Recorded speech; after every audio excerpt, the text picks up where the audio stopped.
Hey, I'm Angela Walters from Quilting is My Therapy, and in this video, I'm going to show you how to quilt my favorite feather of all time.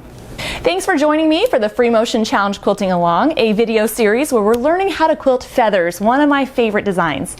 Last week, we learned the basic feather, which is great for all kinds of quilts, but this week we're going to learn the custom feather.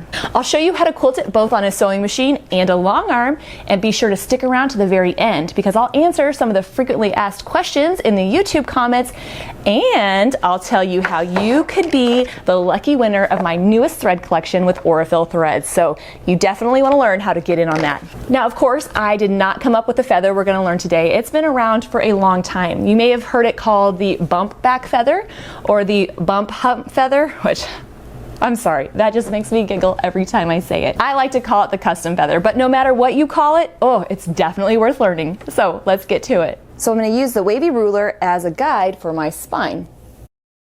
And just like the last feather, we'll use this other side as a guide on how far to extend out our petals. So let's pretend that I quilted down along my spine to the bottom of my area. From this point, quilt a line that arcs out and kind of curves down until I'm touching whatever is under here. Once I get to this point though, what I'm going to do is backtrack or travel back around the area I quilted till I'm past the furthest point. Once I'm to that point, I'm going to swing out and then bring it back in just like that. So these petals are actually quilted in groups of 2, and what I'll do is keep repeating those along my spine. Now that we know how this goes together, let's start quilting it out.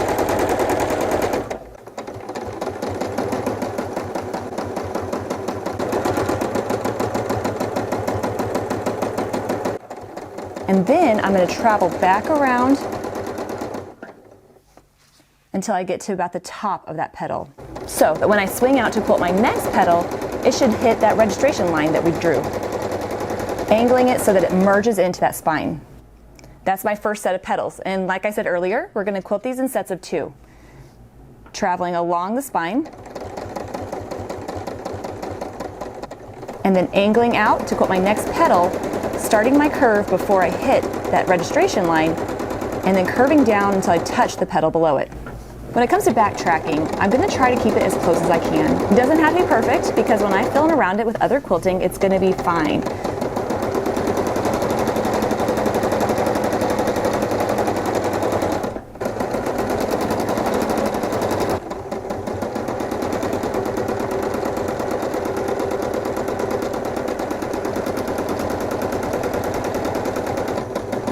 And when it works out the way that I want it to, I have this beautiful feather with these petals looking like they're merging into the side. Now let's pretend I wanted to end my feather here. I'm going to echo along my spine and do the same thing on the other side.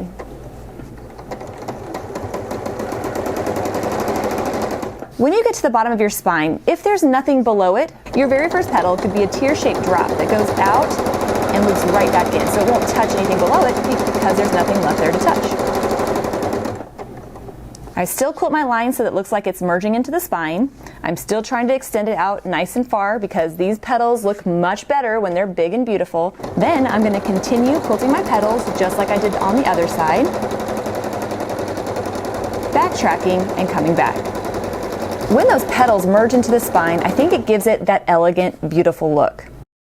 Let's pretend though that your line doesn't merge into the spine. I'm going to quilt it so that it's intersecting or running into that spine. When I travel up to do my next one and I angle out, what's going to happen is I'm going to start getting petals that are kind of horizontal, they're not as curvy, and just don't look quite as good. And that's kind of what you're going to get if that line doesn't look like it's merging. Now if you do this, don't worry, we can just call it finger feathers or give it a fun name, but just try to be really mindful of making that line look like it's merging into that spine because that's what's going to make it look great. Well, now that we know how to quilt it and we know some common mistakes to avoid, let's see how we quilt this on our panel. As you can see, I've already got a little bit of a head start. What I'm doing is using this part of my swirl as my stem. So I'm going to quilt along it. As I approach this area, I can go ahead and add some more petals.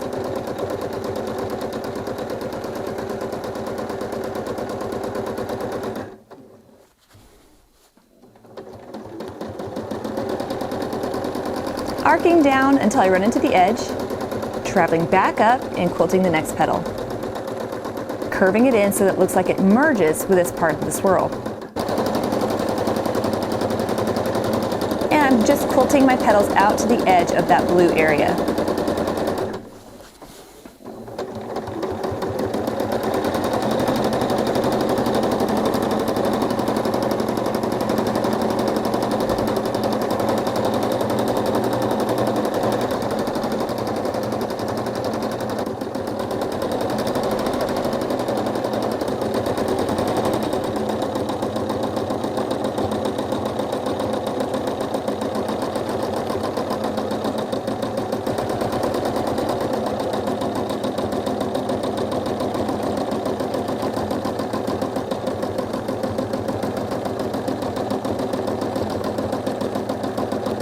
To get to the next feather, I'm going to travel along the edge of my swirl till I get to the bottom of the next one.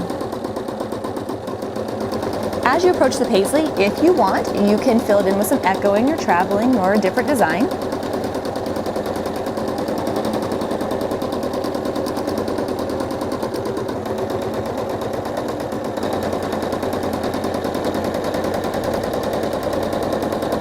But when you get to the end of your area, then you can travel along the gold part of your swirl. And I'm going to keep quilting feathers in my swirls until I reach the end of my area.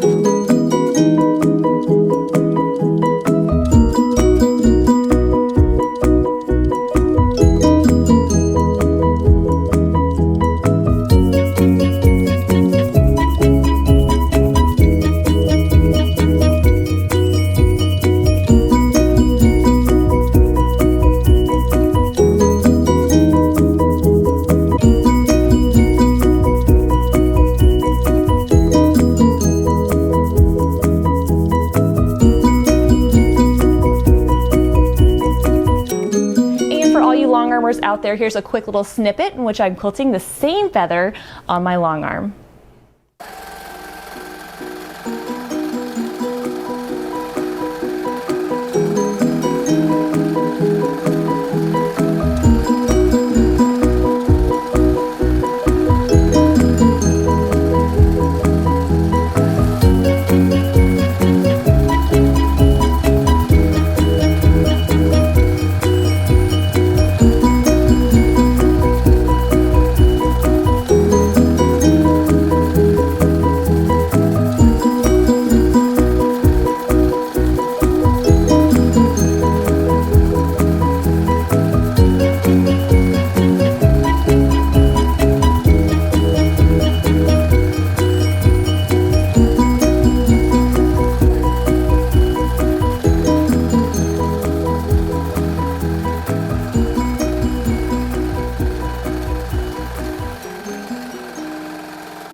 Whether you use this custom type feather as a flourish or as a framing element of your quilt, it's going to be gorgeous. Now, if you're quilting along with me on the panel, go ahead and try quilting that along one row of the swirls. And yes, I know we're only quilting one side of the feather. That's because we're going to get to the other side next week. Baby steps, right? We're going to kind of progress into this easily. Before I let you go, just want to answer a few questions that have come up in the YouTube comments. First of all, some people are very concerned about the wrinkling that seems to be happening in front of my foot. What's happening is, even though I've basted my quilt sandwich, I'm loading it on my long arm, taking it off, quilting, and going back and forth. So some of that is starting to kind of loosen up and I'm getting a little bit of ruffling. But you might notice I don't have any tucks on that. That's because I'm using my free motion quilting foot and I'm raising it up ever so slightly. Raising it up will kind of skim over that extra fabric instead of pushing it over. So if you have an adjustable foot on your sewing machine, you can try raising it up just a bit. You know you've raised it too high when you start skipping stitches. Okay, so and there was also people that wanted to see the whole quilt. So here's a quick kind of flyover of the basic feather and the custom feather. So there seems to be a little bit of confusion for those of you that don't have the panel. If you're quilting along on that solid piece of fabric, no problem. I have in the quilting diagrams, which are in the description box below, will show you how to mark out your quilt and fill it in. The main idea is that we're working through a project so that when you're done, you have something you can hang on your wall or put in your doggy bed, depending on how you feel about it. And a lot of questions about the next challenge. Don't worry, I will be having more free motion challenges and I'll tell you more about that challenge in the next couple weeks. Let's just say the designs that we'll be focusing on are more circular in nature, more more swirly. All right, I know what you've been waiting for. It's not to hear the frequently asked questions, it's to find out about the thread collection, right? Well, I have teamed up with Aurifil to release my newest thread collection called It's Midnight Somewhere. It's all the 50 weight cotton thread that I love to piece and machine quilt with. It's a lot of lights, a lot of cools, a pop of warm here and there, really fun. And one lucky person is gonna get to win this collection. All you have to do to win is to leave a comment below telling me what color is your favorite in the collection. And on May 28th, I will pick a lucky winner from the comments to win this thread collection. Now, it's not quite available yet. I'll have it in about 2 weeks, but if you want to pre-order it and get your hands on this collection, I will have it at a special price until it starts shipping. So all the information that you need for the quilting diagrams, for the information about the challenge, or how to get the thread collection if you want to pre-order it, is in the description box below. Hopefully you're excited to quilt those feathers on your quilts. Be sure to leave comments below and one lucky winner will win the thread collection. And I'll see you next week for our next video in the Free Motion Challenge Quilting Along. Happy quilting!